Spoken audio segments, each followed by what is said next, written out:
sea trials, right? You guys have done the sea trials before. Like nothing happens. Like it's contractors. They just kind of break in the engines and you do a bunch of different tests, on the equipment that was worked on during the yards. What kind of sea story can you have from a sea trial? And it's only 3 days. You go out there, you run the engines, and then you come back. You kind of shake off all the rust. Well, one of the tests was we wanted to make sure our ballast system was good. So we had to ballast to depth, 8 feet at the seal, and then we had to deballast. And within, I think it was an hour, you had to deballast to 0 at the seal. So when I was back there, I just wanted to see how long it would take for us to get to a fully ballasted well. If you guys don't know, you're on a well deck on an amphib and you fill up, it's like we call it the captain's pool, but you would fill up all this water so craft get inside and out of the well deck. So I was sitting back there with the inspector and we met the time to fill up the well deck. And I said, hey, how much of a hurry are you to get this water out of here? He's like, I have nothing else planned. This is the only thing on the schedule. I said, do you mind if we take like an hour pause? I want to do something special for the crew. And they're like, no, I don't care. Like, yeah, this is your ship. So I get on the 1MC and I talked about all I heard their prior deployment. They didn't have a single swim call. This was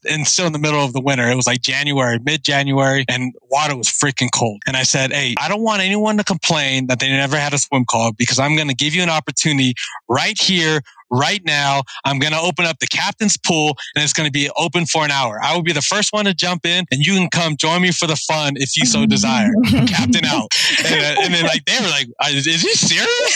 So I walked back to the well deck. I went back to my corner and I jumped in and it was like, this dude is freaking wild. And the next, I had like 40, maybe not 40, maybe about 30 people because it was freezing cold and they didn't bring bathing suits or nothing, but they all jumped in there with me and we just freaking had a blast. And then from that moment forward, they're like, all right, this captain is for real. Like he is not joking. He's a risk taker. Like he understands risks, but he's willing to mitigate risks and assume all the risks. But at the end of the day, he's here for us so that we can have something to tell our kids, when we leave the service or leave this ship.